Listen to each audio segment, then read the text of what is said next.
on the show last week, I defended, or 2 weeks ago, because we had the bye. I defended Bill O'Brien. Oh, you got a comment. Hey, what's up, Adam? How you doing, man? I see up? him on my channel. He's a regular. Good stuff. Bring him over. So we talked about Bill O'Brien, and I defended Bill O'Brien a little bit. Right. But what I also said was, and we talked about this before the show, in a way that unlike Lincoln Riley or Steve Sarkisian or these other great offensive minds you're seeing in the NFL and college, not creative in the run game. Right.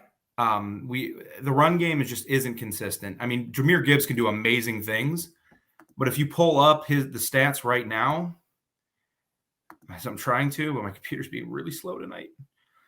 15 carries, 99 yards. That sounds really good. Take away along a 34, all of a sudden that's 14 carries for 65 yards. Yeah. We're getting closer. We're under 5 yards a carry now. 4.6 per carry on tonight's game, and we ran the ball 30 times. So, for God's sakes, dog. So it's not consistent enough, in my opinion, and it never has been. Yeah, I would agree with the Alabama run game.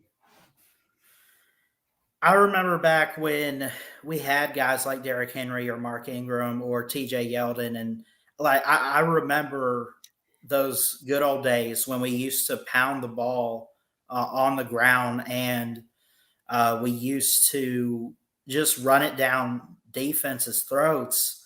And now all of a sudden it's this passing game in college football, which is okay. But what's crazy is when there is a situation where we have to run the ball, with Bill O'Brien calling that play, he goes the wrong way. He might use the wrong back. No, I'm not going to take it away from our running backs. I don't know what the deal is. It's like really what it comes down to, I think, is he does call a run play when he's not supposed to. And when he should call a run play, he wants to try to throw the ball because of Bryce Young, which obviously he does a great job. Bryce does, but let him relax a little bit. Yeah, in a game that was close throughout, like LSU was never up by like 15 points. Right. Bryce Young threw the ball 51 times compared to 30 runs. Mm-hmm. And my box score, where I have the box score stats, keeps going off with commercials. So that's always fun. Yeah, 51 throws to 30 runs. That's just it's not. I don't care how good your quarterback is. It's not sustainable. It's not. Especially when you don't have a wide receiving core that includes what Alabama has had for the last, handful of years, where they've just churned out first round pick. And we've seen guys step up. Ja'Cory Brooks has stepped up. Kobe Brentis has stepped up in certain games. But it's just not the same right now.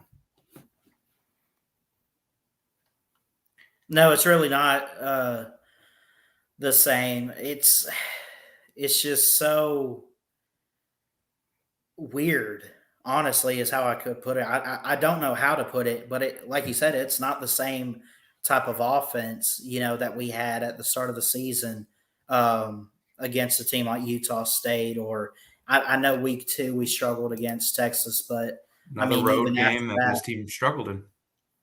Yeah. But we found ways to be really good on offense against good teams, such as, even though we lost, Tennessee, Arkansas. You go back to the Vanderbilt game. Vanderbilt was a good team, at least when we played them going into the game. So we know that against good competition that Alabama can find some rhythm on offense. And, if they call the plays right, if they have the schematics, they can be creative and they can put together great scoring drives.